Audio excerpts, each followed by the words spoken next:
She's stunning. She's in a brand new musical called Romeo and Juliet, and she joins me now. How are you, Jay McDonald? I'm so good because I'm sat next to you, Alex. You're very kind, but I mean, we've known each other a long time since you came off the cruise, and how you've changed, it is amazing. And the fact that we're sat now here in the West End in Star Dressing Room number 1, it's such a journey, isn't it? And it hasn't really taken that long. It hasn't really. I feel as if I've come home. I know that sounds daft, but I'm really, really enjoying this. This is definitely what I'm destined to do, I think, because I love acting. I love singing, as everybody knows. By far, this is the most enjoyable thing I've done so far. We're going to talk about the show in a little while. We're going to talk about everything to do with your life. We're here for the hour. We're going to start with your childhood, because I want to know about you as a child. What were you like, first of all? Oh, I was painfully shy, absolutely dreadfully shy. And I was very much a loner. So I didn't go out much, and that's where I really got into the music. So I learnt piano, and I had singing lessons, and I used to just lock myself away in the parlour, as we called it then, and played the radiogram at that time. And my dad used to get the embassy coupons, and we used to get all the show tunes, and that's how I learnt everything, really. So I've got a lot to ask my dad for, really. Why were you so shy? Because, I mean, you just have an amazing personality. Has that just come out in later life then? What was wrong as a child? Why did you not associate yourself with other children? I have no idea. I was just always very, very shy. I was very, very nervous as a child as well. So I don't really know when it all changed. I think when I got a job as a barmaid, that's when it changed. But I've always been quite shy. I've never been sort of quite a loud person. And off stage, I am very quiet and like my own space and things. How old were you then when you worked in the bars? I was quite young, really. I shouldn't have been, should I? Because I was supposed to be 18. Oops. Let's not mention names. But I come from a very working class background, you see, so I wanted to learn to drive, and I wanted a car and all this lot. And of course my parents couldn't afford to do that. So I always got another job. So I was working as a secretary at 16 through the day, and then I was a barmaid at night. And that's really where I really came into my own, and I got a personality and got quite cheeky. Was it always in you, though? Were you just acting almost at school, being the quiet one? Did you always know that you had something inside you that was different, that was more starry, that was more outgoing? Or did it just come literally, and did you just wake up one morning being a barmaid and think, oh, I've got a personality? No, I was always quite funny. I think I've always had quite a funny sort of personality. My mother and my father were the ones that brought that out. But I used to go ballroom dancing with my dad. I went out with my dad all the time. So, but I always liked older company. So I think that's why I never sort of went out with my school friends and things. But a personality I've always had. But the singing, I had to live a little bit before I became a singer, a true singer, as I call it. You know, I've been through bereavement, I've been through heartbreak, I've been through everything that a song is about these days, and I think you really have to live a bit to become a proper big belting singer. The one thing I always say about you is the emotion in your songs is better and second to none, really. It's better than everyone else because, as you say, you've got it in you. And I hear some of these songs by these newer artists, and they're singing about love, and they're singing about divorce in some cases, and they've not been through it. And you can just tell their eyes are glazing over, and there really isn't anything there. Do you think that is the key to being a great singer, opposed to just a good singer, having the emotion inside you and having experienced what you're singing about? I think, me personally, I don't class myself as a great singer. I just think I really put everything into what I do, and that's why I'm in the West End now. Probably that's what somebody saw. They've probably been to my shows and think, my God, she really acts that out. And I was speaking to Kay Mellor once, and she said, I think every singer of this calibre can act, whereas it's different for an actor to become a singer. I just really, really get into the songs that I sing, and I think that's why the fans are still with me. And here you are now in the Piccadilly in the West End of London, starring in Romeo and Juliet. We're going to talk about the production later, but I have to say your voice really, really stands up against these trained actors. Your voice shines beautifully in this musical. Were you ever trained as a singer? Did you have singing lessons? Oh, I love you. I really do. I think people know my voice quite well now. And I have been singing an awful lot of years now. So I have had the stamina out there. I mean, on the ships, I used to do 10 shows a week.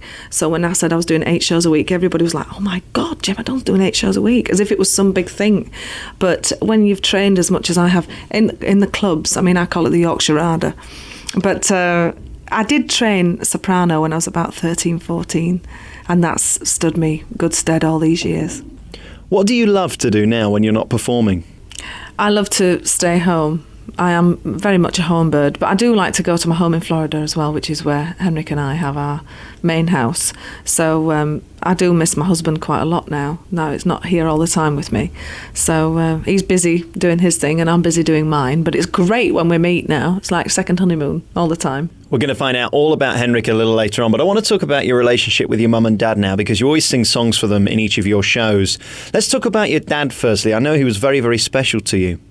My dad was really the one who got me started. He's unfortunately no longer with us, but I feel as if he's with me every step of the way still. When my dad retired through ill health from the pits, he spent quite a lot of money getting me a PA sorted out when I was only 18, when he bought all that for me. And he was my roadie for so many years. And I think he's just roadieing for me now on the other side. And Some You Win, Some You Lose was definitely dedicated to him. Was your dad a very kind man, or was he fun? What was the reason you wanted to spend so much time with him? Oh gosh, he wasn't kind. Well, he was actually to me. I mean, I got the best of him. I was the youngest. And I got so many great memories of my father because I did want to spend time with him. We used to go ballroom dancing. We had the same likes, and he was the one that got me into the clubs, and it was just a natural way of life where we lived. You know, Saturdays and Sundays we went to the club, and that was it. So for me to get into the clubs was a big thing. You know, very working class, but loved it, absolutely loved it. And he was just a real character, very good looking as well. My father was a very good looking man.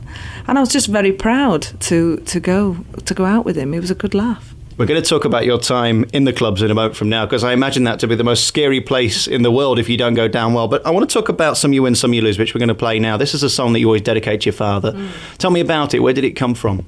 Well, it's all about taking chances, and it's all about throwing that dice. And I was on my own a long time before I met Henrick. And I think the song sort of reflects that. But my father used to say, you've got to take a chance. You have really got to take chances. I'm sorry, there's people warming up in there. This is Theatreland, you know. Darling. But yeah, he always said, you know, throw the dice, go for it. And some you win, some you lose. He used to say that to me all the time. And every time I got knocked down, he used to say, well, just go out there and take another chance. And you actually penned this yourself, didn't you? Yeah, I did. I did a co-write with a guy called John Best in Wakefield. But I wrote all the lyrics, yeah. It's an amazingly passionate song, and a song that gets quite loud. I mean, your songs, you do belt them out, don't you? Oh, I like to have a big finish, a big Sheffield finish, as we call it in the trade. Yeah, I do I love a big belting number, and if I can't write that, then who can? Absolutely. As Ken Dodd once said, you're always fond of a big end. Well, there you go. We're here today with Jane McDonald, talking about her life, her loves, her interests. We're going to talk about Henrick later. Everybody knows about him. I mean, you're the only woman, I think, to ever have 12 million people at your wedding. I mean, can you believe that? We'll talk about that later. I want to talk about your mum now. She's the love of your life, I think, isn't she, really? I mean, number one. She certainly is, and I sort of credit myself through her. I mean, she's great for manners. She's brought me up very, very well. I think so anyway. All my success is really down to my mother, because she's been so supportive. She is my best friend, and I love her dearly. Now, where we first got to know you was on The Cruise. 12 million viewers 3 times a week, 5 years ago now. It was a huge success, and since then you've done incredible stuff. But one of the most memorable scenes from that programme was around this time of year when you called your mum, and you were in floods of tears at the fact that you're away from home. It must be the most dreadful thing in the world to be so far away.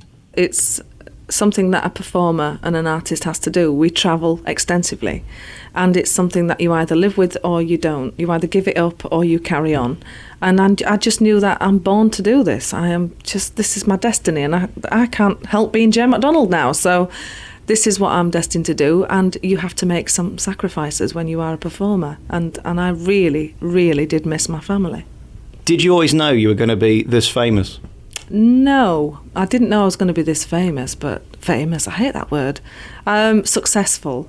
I always wanted to be successful, and I'm thankful that I am quite successful now. It's interesting you make that point, because the point I was going to make later is you watch all these kind of pop idol things and Fame Academy, and you ask them, what is it you want? What is it you want from life? I want to be famous. And that really isn't the be-all and end-all, because fame doesn't last. We all know you can be famous for 2 minutes and you can have your 5 minutes on TV, but then you're forgotten. You've managed to last the test of time, and you were part of that kind of time when there was loads of docu-soaps on, and you're really the one that survived them all and really proved your talent. And that's what it's about, really. It's the core talent that's made you successful. I'm very thankful to the fans. The fans who were with me right in the early days of the cruise are still with me now, and it's due to them really why I'm still here. And I thank the fans greatly, and they know how much I think about them. So your mum then, how is she now? Oh, she's fine. She's coming down tomorrow. She's coming down for a couple of days, so I'll eat properly for a while anyway. But she just loves every bit of it, and obviously she's living very nicely now, and it's great for me to sort of give something back to her, and I'm enjoying every minute of that. This is probably a really, really stupid question, probably the most stupid question I'll ask in the whole of my career, but is she proud? I hope so. I really hope so. But she was proud even when I was in the clubs. You know, she used to say, that's my girl up there. But she's not very forward about it. She's very sort of quiet. And that's probably where I get the quietness from, is my mother. But I'm sure she is. I hope she is. Your sense of family really is incredible. I know your management team, your office and website are all run by family members. I know that your brother drives you around. Is this for other reasons, to keep your feet on the ground? I mean, I know they wouldn't allow you to get any sense of ego about you. Oh, you must be joking. If I got a bit too big for me both, they'd soon slap me down. And it's funny because even my backing singers have been with me since day one, and Sue Ravey, who's been with me forever, I've known forever. And we're just all mates on the road together. And I think once you get a bit above your station, it'll all go horribly wrong. What do the rest of the family think of you? I'm just Jane to them. I've never sort of been anything else to them. I've always been a singer. I've always been in the papers. I've always been doing something where entertainment's involved. So they just think it's great, but a lot more people know me now. That's the only difference. Now, I've got to ask, when you're up north, do you still live with your mum? Oh, yeah. Yeah, I'm so sad, aren't I? But no, we have a place up in Yorkshire. I've moved, obviously, down to London now because I have to do. I'm in the West End. But no, I've still got everything up in Yorkshire at my mother's. Is she going to come down here with you, do you think, to stay full-time? Will she miss you a lot? Oh, yeah, but she won't come down full-time because obviously she lives up in the north. But she'll be down a few times, I can tell you that, right? And I hope she is anyway, because I love her company. We're going to take another piece of music now called The Hand That Leads Me, which you always sing to your mum in your show. I mean, this is another one of those big ballads that has everybody in tears. You really are awful to your audience. You have them walking out as emotional wrecks by the end of it. I know, it's like therapy, love, isn't it? But it's good. I think people should come out and have a good laugh and a good cry. The Hand That Leads Me by an amazing personality, Jane McDonald. My name's Alex Belfield, with you for the hour, talking to the star of the cruise that went on to have her own show, Star for a Night. She's had 3 #1 albums, 2 videos. She's done the raw variety, and she's with us today. Now, you penned that song yourself. Tell me, how easy is the writing process? And first of all, how long did it take you to write that? This one only took me about an afternoon, to be quite honest. That's awful, isn't it? But I really was inspired by my mother, and I wanted to write her something while she was still here to say thanks, you know, and she definitely is the hand that leads me. And I just started writing it, and I just wrote all the things that I love about her down, and it turned out to be the hand that leads me. And I already had worked on a melody, so I was quite pleased when I could pen this and write it, music and lyrics for this one. How do you do it? Is it words first or melody first all the time? Is there any rule to it, or does it just come to you as the genius that you are? Yeah. You notice what I did then? What you like, you. No, I wrote the lyrics for this one first and then put the music to it. But when I do co-writes with Ian Hughes, who's my MD, not a day goes by, he gave me the music first and then I wrote the lyrics to it. So I just have a go at anything, really. Is there more planned where you're going to write an album fully by yourself and just your eyes are lighting up? Is it in the pipeline? Yes, it certainly is. I've got 10 already finished. So I'm looking forward to doing that. That will be something really special for me to actually bring out. Jane McDonald sings Jane McDonald. That will be just the ultimate in my career, probably, for me. Is that going to be the title? Well, why not, love? Why not? We just said it. It does the business. It explains what's on the tin, doesn't it? It certainly does, yeah. Now, I want to talk about your fans, because you're the only performer I know that gives 2 or 3 hours, literally, at the end of every performance to spend time with your fans, to sign autographs, take photographs. Is that not a bit of a bane on your life now? Because, I mean, you must be exhausted by the time you come off stage. Why do you think it's so important to spare that time for them? Well, they've come to see me. They've supported me in everything I've done. You know, I've done four just about sell-out tours now. I've had 3 very successful albums. I've had TV shows where everybody's backed me. And even Romeo and Juliet that I'm in now, the fans are here every single night. And to have that loyalty is just something you cannot buy. You have to work at that. And I do appreciate all my fans. I really do. Do you ever get bored of it, though, having to wait and sign all the autographs? Because it's a very nice thought, and I appreciate why you do it. But to actually come off stage and then have to sit there for hours and hours and hours being nice, is it a strain or does it just come naturally to you? Well, I'm usually buzzing by the time I come off a show anyway, so it takes me a couple of hours to come down. But sometimes when I'm not just feeling 100%, it is a bit difficult for me to say no. And sometimes I am a little bit tired, especially when I'm on tour and I'm travelling so much. So I just hope they understand when sometimes I don't do it. What kind of pressure is on you from the fans to be better and better and better? Because each show you do, in my experience of seeing it, they get bigger and bigger with the numbers and you get better and better. I mean, do you go to bed at night thinking, oh, God, how am I going to beat this show next year, next season, whenever you do it? No, I don't. I actually think I'm always thinking about the next show. When I've just ending the last one, I'm thinking about the next one, and I've already got lots of ideas for the next tour. And I sort of bring different things in, or different newcomers come in. I mean, we had Nick Page, who will be definitely with me on the next one because he's just an amazing talent. So I'm always thinking up different things, and I've got already new ideas, and I always keep the favourites in anyway, so I know that they're going to be pleased with those. How are you with nerves? I know in the beginning you kind of struggled and you were always getting nervous and stuff like that before a show, as any performer, that it goes out there, and it really is you, isn't it? I mean, that's the difference. If you're in a band, there's 5 of you to stand there and cuddle each other. I mean, when it's the Jane McDonald show, you're it, and if you're no good, people aren't going to say nice things. That's a pressure. But how do you cope with the nerves now? Have you got on top of that? I turn them into excitement now, but that took a long time for me to actually work on, because I am excited when I hear that roar of the audience, and when all those people come and see you, you can't really explain that buzz to anyone else, and we just have a party. I just say, right, we're going to have a party tonight, and we usually do, and the fans know what they're up for, and the newcomers that are coming now are just like, blimey, we didn't expect that. So that's always nice to hear that. Now, the thing about your live show is that it's very uplifting. You do a lot of old classics, Dusty Springfield and things like that. Do You Know the Way to San Jose? And You're My World, which was your first chart hit. Now, has that always been popular? I was doing You're My World in the clubs for years, and it was always what I call a crowd pleaser. And I think really that's been the success of my shows so far, is that I just do what everybody likes. Well, I know what my fans like, and give them what they want and they'll come back. That's what I always say.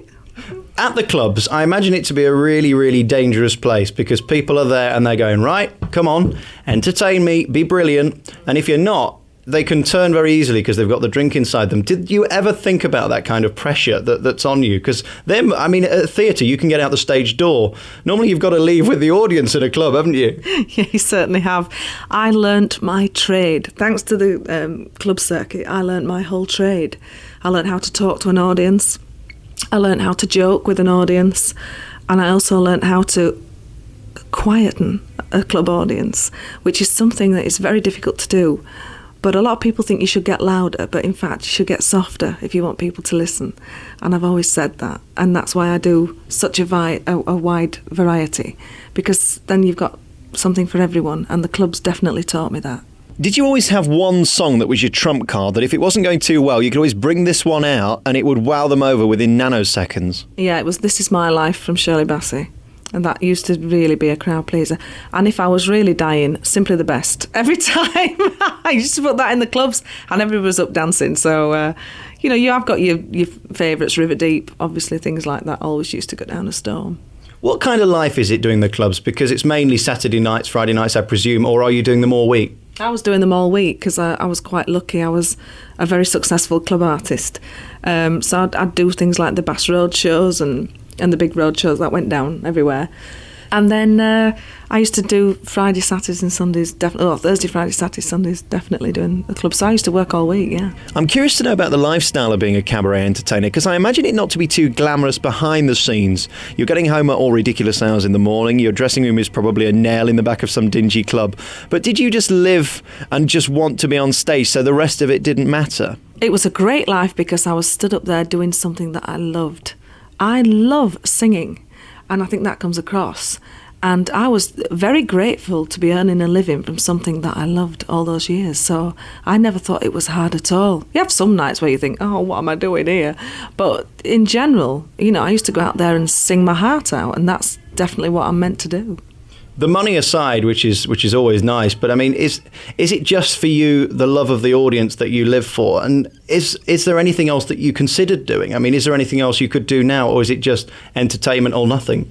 It's always been entertainment or nothing. I've been an entertainer for the last 15, 18 years, and I really couldn't see me doing anything else, to be quite honest. And the cruise for me was something that really springboarded me. And I do exactly the same job, but I just do it to a lot more people now. We're going to talk about the cruise next. Here with Jay McDonald. We're in Star Dressing Room number 1 at the brand new show. It's Romeo and Juliet on at the Piccadilly in London.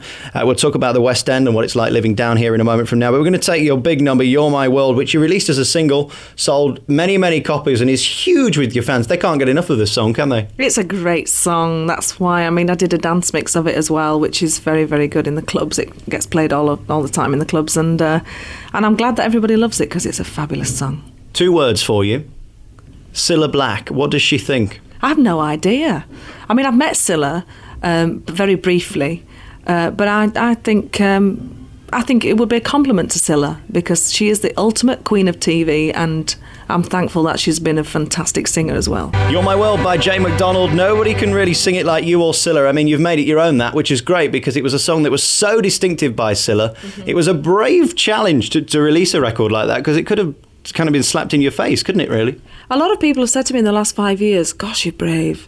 And I've not looked at anything like that at all. I've just thought I've just got on with what I thought would work and what I used to know went down well before. So, you know, I haven't been brave at all. I've just taken a chance. I keep putting my head up on this parapet, don't I? And think somebody's going to knock it off one day. Well, I don't know about that. You've not done too badly so far. Listen, we must talk about the cruise. Now, did you know that the cameraman was going to be on board when you agreed the contract to work on the cruise? No, I hadn't actually worked on a ship for 10 months. I'd retired.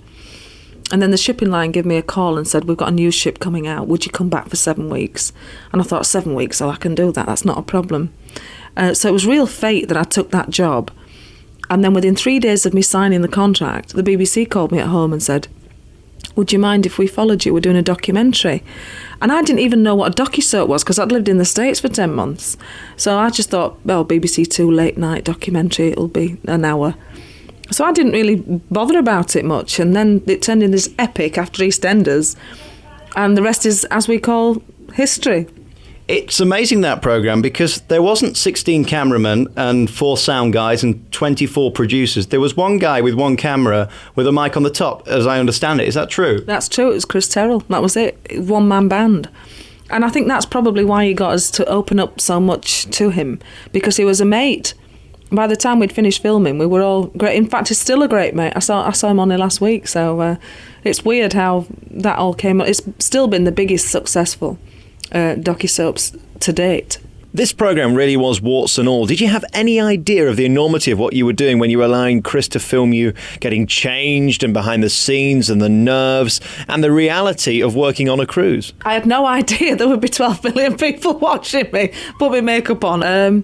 I didn't really think about it. I didn't think it would be that big a thing, to be quite honest. And I was very surprised when I saw myself back on the... And I thought, what the heck have I let him film me doing that for? But in the end, that actually worked to my advantage because people just saw that I was very, very normal and one of them. There's a good lesson there, isn't there? Because my following question was going to be, did you ever regret doing the series because of the fact that it was very real and it was you? But that's the reason we're sat here now, really, isn't it? It is. It has been a double-edged sword coming from a docusoap because I have to work twice as hard to obviously get people to take me seriously, especially in the industry, because it's like a shortcut in there. But I have every thanks to Chris Terrell for filming me on that because, like you say, I wouldn't have been sat here today starring in the West End talking to you. It's an incredible rise, and from that we got to see you get married on TV. Something like 12 million people watched that. I mean, that's ridiculous. I mean, did you, again, realise how many people would be interested even to watch you get married? No, I had no idea. And that's probably why Henrick's as popular as I am. I had no idea it was going to be really that popular. And we were both quite surprised. In fact, if anybody's got the video, I'd like it, because I haven't got my own wedding video. So I'm sure people have taped it, and I'm the only one who hasn't got it. Let's talk about Henrick now. He's the man of your life. He's an interesting character that we've got to know again through the TV, which is always interesting, and we've got to see little bits of him. But what's he really like, and how did you get to meet in the beginning? He was a troubleshooter on the ships. He was a marine engineer, and just gorgeous, as everybody saw. And I just fell madly in love with him. And it took me two years to convince him that I was the love of his life. So I finally did that over shepherd's pie. And Sorry? Shepherd's pie. Yeah, I cooked shepherd's pie, and that was the thing that made him marry. You're a woman of romance, aren't you, Jane? You know how to pull them in. Oh, I certainly do. My mother always said, through a man's heart is his stomach, you see. And she was right. Did it have a crispy crust? It did, actually, yes. I always do my shepherd's pie with a crispy crust. It's lovely. And what about the cheese on the top? No, I don't do the cheese on the top. You can have cheese on the side if you want, but a lot of people don't like cheese on the top. Oh, no, I like cheese on the top, you see. Well, if I ever cook you one, I'll put cheese on the top. How's that? Thank you, just remember that. So carry on then. So you cooked in this shepherd's pie, and you looked over the huge bowl of shepherd's pie, the mashed potato with the mince, and you thought... And I thought... And he said, so should we get married or what? I mean, how romantic is that? But I was overjoyed, and then we did get married, and he is the driving force behind me, really. I'm not really as ambitious as Henrick was for me. Now he's not my manager. He's off doing his own business now, because, you know, I'm in the West End, and he would have been bored stupid being here. So he's back in the States now, building up another company. Did he really propose in that way, or was it more romantic? Are you just making this for the radio? I mean, tell me, he got down on one knee and looked into your eyes and said how much he loved you, and then said, will you marry me, my darling, the love of my life? No? No, it was definitely, so shall we get married or what? Romance is not the top of my husband's list. I mean, what you see is what you get. What is it about him you like again then? Well, what is this wonderful attraction? I have no idea. In fact, we've got nothing in common, Henrick and I. So I don't even know how we got married, because we've got nothing. I like the sun, he hates the sun. He loves skiing, I don't really like skiing. So, I mean, we've got nothing in common, but we're very ambitious, and we just love each other to bits. How is it him being the other side of the pond and you being here? That's got to put strain in the fact that you're not together. I mean, are you able to talk on a daily basis to retell the stories of sitting here talking to people like me? No, it's funny, really, because we've got shares in BT. I'm sure we have now. But we talk more now than we ever did when we were together 24 hours a day. I know that sounds really stupid, but and it's very animated, and we're so pleased to talk to each other. And then when we do see each other now, it is a special, special time for us. Do you get much time to yourself? Because, as I say, we're going to talk about what you've done since the cruise in a moment, and it really has been a roller coaster. As far as I can recall, you've not had a great deal of time off. I mean, have you had time to go away and almost enjoy the fame and spend some of the money, go on holiday and things like that? No, not really, but it took me a long time to get here, so I'm really not bothered about putting the hours in, and I really want to get as much in as I possibly can. And I love my work. I absolutely love my work, and I'm very grateful to be at this level now. So I don't honestly mind the hard work, and you know, I'll retire one day and probably look back and think, wow, what happened there? But at the moment, I'm just going along in my own sweet way, and I'm used to hard work. I don't believe that. No, it's true. I don't believe you'll retire. I think you'd keep doing it and doing it because you just love it. I can't imagine. I'm going to be perfectly honest. I can't imagine you ever going, oh, I'm retiring. You'll keep coming back because you're so good at it and you're so much loved and you love it yourself. I mean, are you really telling me one day you think you'll just go, right, there's the microphone, you have it, I'm gone? No, you're right. I won't. But I might slow down one day. I might slow down. But at the moment, I'm not slowing down. It could be like Shirley Bassey, just do 4 shows a year or something. Oh, that'd be nice. No, I see that would drive me to distraction. I would have to, it would be 4 tours a year or something like that. Because, I mean, at the moment, I'm at my prime, I think, at my peak. And for the next 10 years, I'm going to work solid, I'm sure. What's your life like now? I mean, can you walk down the street and kind of get on with your daily life, or are you continually harassed by people? Do they know you? Do they recognise you? People are great. They acknowledge me and say hello. And then it could be, oh, you're Jane off the cruise, aren't you? And everybody knows me very intimately. So it's not, they don't put me on a pedestal, which I love. I'm one of them. And people are very, very nice. They're very generous, and they don't take up a lot of my time. And that's very nice. I just acknowledge them and say, how are you? And that's it. It does take me about 2 hours to get around Sainsbury's now, though. I think it's very good what you do, because at the end of the day, you're only as good as your fans, as you say, and there are a lot of celebrities that will not give time to their fans. And the thing is, that is their probably only memory of you, the time you meet them. And if you don't give them those 2 seconds, they probably aren't going to watch your programmes again. And word gets round, doesn't it, that there are certain celebs that you just wouldn't approach. And that's not good for image, especially when you're touring and things like that. Well, a lot of people have a bigger fan base than I have, and I suppose, you know, the bigger stars, I'm only a little tiny star really, but the big stars obviously they need security, they need to get out of the building because they will be mobbed.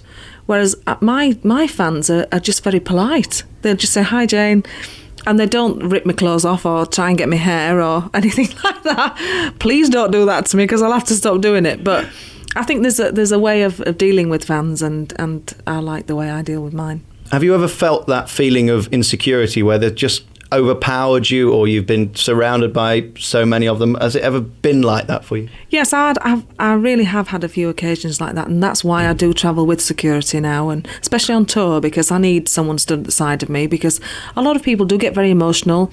A lot of people do want to touch you and hug you all the time and kiss you, and that can sometimes get a little bit overpowering. But in general, you know, the security usually sort that out, and I usually sit behind a table now, so that people can't obviously get to me and rip my clothes off and pull my hair out. Back here with Jane McDonald for our closing moments. Thanks for joining us today. Now, I want to talk to you about your image before we go, because you have changed dramatically since we first got to know you on the cruise 5 years ago. You've got slimmer, you're stunning, you had your hair done, you've lost loads of weight. Was that an accident, or did you do it intentionally? It was a bit of both. When you get to a certain level in TV, you have all these people surrounding you saying what you should wear, how you should look, what you should do, how you should speak, what you should say. And all of a sudden, one day I woke up and I thought, where the heck has Jane McDonald gone? So I got rid of all those people, and now it's me and Wendy in my office, and that's it. And I now pick what I wear. I have my hair how I want it to be. And yes, I have lost a lot of weight. Has that been a struggle? No, it hasn't really. I've not cut anything out. I don't do diets. I can't diet for the life. If you tell me I can't do something, I'm going to do it twice as much. So I just have exactly what I want, but I don't eat the quantity that I used to. You're looking amazing, and it's very, very noticeable on stage. We're going to talk about Romeo and Juliet in one moment from now, but I want to talk about the fact that you're a bit of a medium. We saw on the cruise that you do cards, tarot cards and things, don't you? I haven't done that for 8 years now. I haven't picked the tarot cards up since then. So, but my best friend, Steve Holbrook, is one of England's best mediums. So, oh, excuse me, they're all getting a bit lively.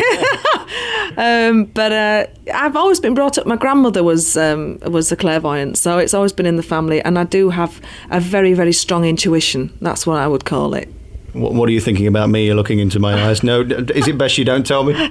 You're lovely, you are. I mean, you sat here in my dressing room. What more could you want? Well, we're going to talk about Romeo and Juliet now. Here you are in the plush surroundings of Piccadilly, in this amazing theatre, in this brand new production. And first of all, it's always best to launch a musical because you're on the posters and you're in all the press, and it's great, isn't it, to be part of a launching musical opposed to going in after somebody else has done it. Well, I've been sort of in talks to do West End for about 3 years now, but the timing has always been wrong. But when I heard the score of this, I thought I have to be a part of this. The score is phenomenal. Don Black's done the lyrics. I just love it. I can't wait to get to work every day. I just love this part. And the cast are all so gorgeous. I mean, they're really good-looking cast, and they're all very, very young. Lorna's only 15, and the other Juliet, who's the alternate Juliet, she's only about 20 as well. So, I mean, they're a really young cast. They're so talented. We have such a good laugh. It's a great show. The public love it, and I'm very, very proud to be a part of it. I'm going to talk to you about the cars. You said they're attractive, and I noticed they, put their hands all over you and things in one scene. I mean, it can't be legal, can it? It's great. I get touched up by a 22-year-old every night. I mean, what can I ask for? I mean, it's fantastic, my job. No wonder I can't wait to get to work. Did you get that written in the contract, did you? Absolutely, love. I can do things now, you see. I'm going to say it again. I don't think I need to, because we've heard amazing tracks on this programme already, but your voice really does shine in this production. But I want to know about how stressful it is doing 8 shows a week. Are you finding it a struggle? Not with this company. As I said, I really can't wait to get to work. We have such a good laugh as well. I mean, it's a very tragic story, Romeo and Juliet, as you know. 4 deaths a night. You know, you've got to have a laugh backstage or else you kill yourself, wouldn't you, really? But it's just such a great experience working with a lot of people. It's nice not to be Jane McDonald for once. It's nice to just be the nurse. And I cry my eyes out every single night in this production. As you saw again last night, and it's real tears every night, and because you just get so close to everyone. So I really think I'm going to be in the West End. I hope I'm going to be in the West End for quite some time to come.